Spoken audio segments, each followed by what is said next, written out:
السلام علیکم، بسم اللہ الرحمن الرحیم۔ آج کے اس ویڈیو میں ہم بات کریں گے حضرت ابراہیم علیہ السلام کی۔ ابراہیم علیہ السلام عراق کے شہر بابل میں پیدا ہوئے۔ ابراہیم علیہ السلام کے باپ بتوں کو تراش کر بیچتے تھے اور خود بھی بتوں کی عبادت کرتے تھے۔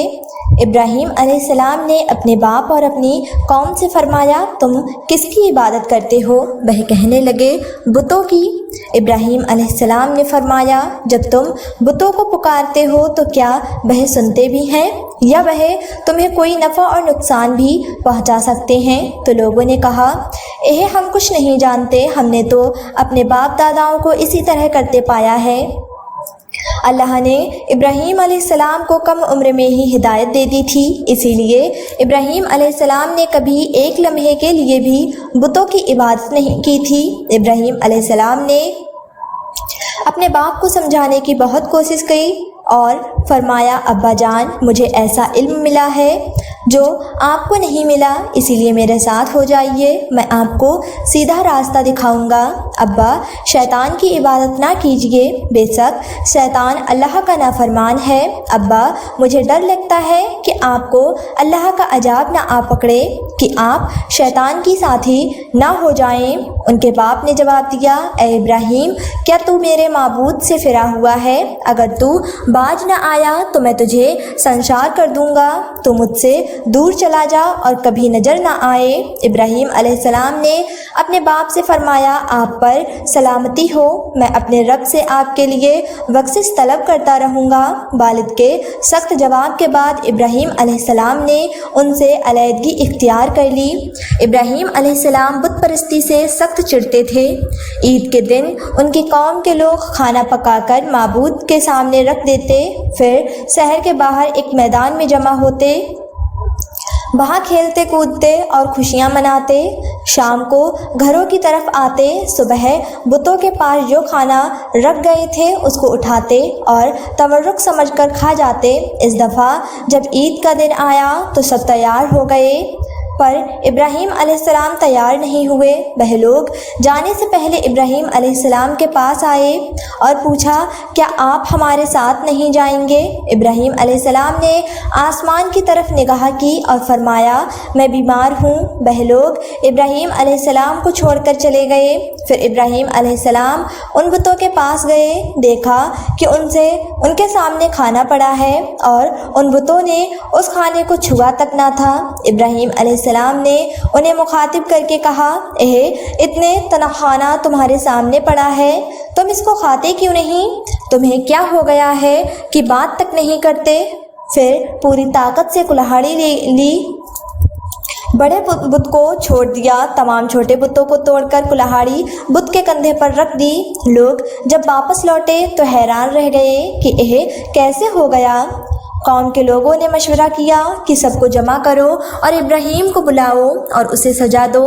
سب جمع ہو گئے اور ابراہیم علیہ السلام سے بولے، اے ابراہیم، ہمارے بتوں کے ساتھ حرکت تم نے کی ہے۔ ابراہیم علیہ السلام نے جواب دیا، کام تو اس بڑے بت کا ہے، مجھ سے کیوں پوچھتے ہو؟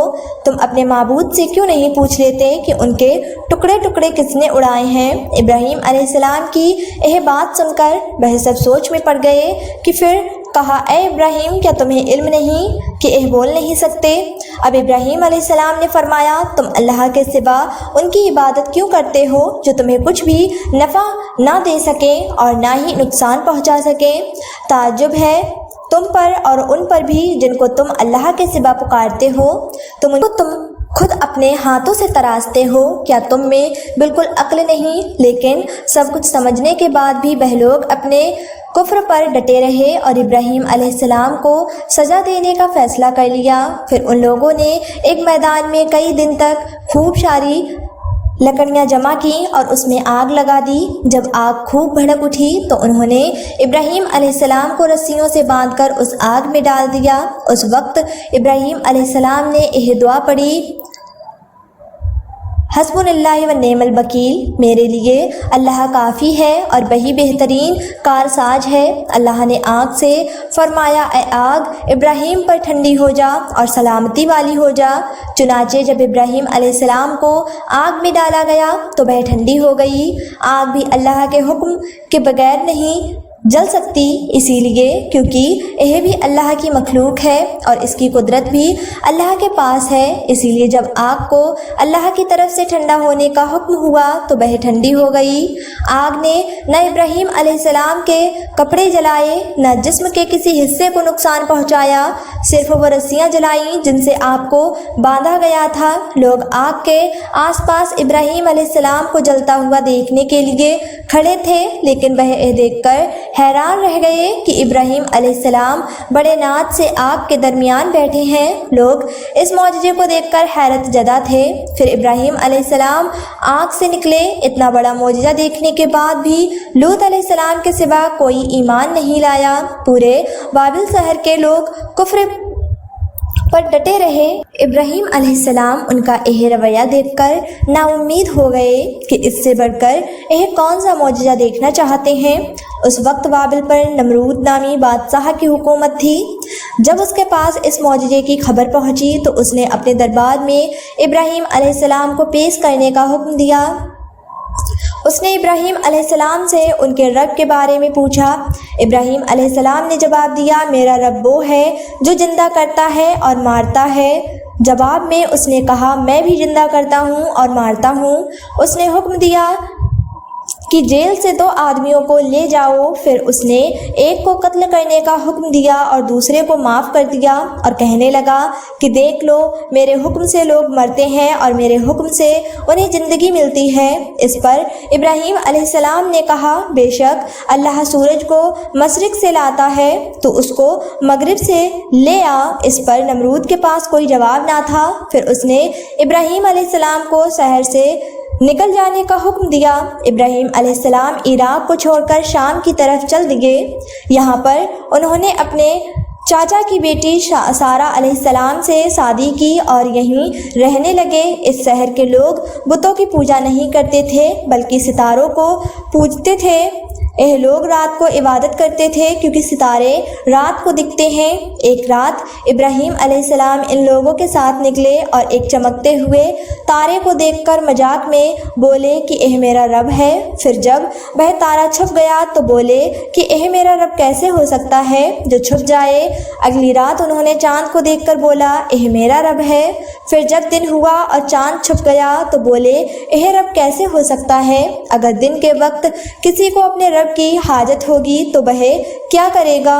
ان باتوں سے ابراہیم علیہ السلام ان لوگوں کو غور اور فکر کی دعوت دے رہے تھے تاکہ وہ لوگ غور کریں۔ پھر جب دن ہوا اور سورج نکلا تو کہنے لگے یہ میرا رب ہے، یہ تو سب سے بڑا ہے۔ لیکن جب وہ بھی غروب ہو گیا تو کہنے لگے یہ بھی رب کہلانے کے لائق نہیں، یہ سب تو مخلوق ہیں اور ان کا خالق کوئی اور ہے۔ میں تو اس کی عبادت کرتا ہوں جس نے آسمان اور زمین کو پیدا کیا۔ ان لوگوں نے پھر بھی کفر ہی کیا اور کوئی بھی ایمان نہیں لایا۔ چنانچہ ابراہیم علیہ السلام نے پھر ہجرت کرنے کا فیصلہ کیا اور مصر جا پہنچے۔ مصر کے بادشاہ کو خبر ملی کہ ایک شخص ہجرت کر کے آیا ہے اور اس کے ساتھ ایک عورت ہے جو بہت حسین اور جمیل ہے۔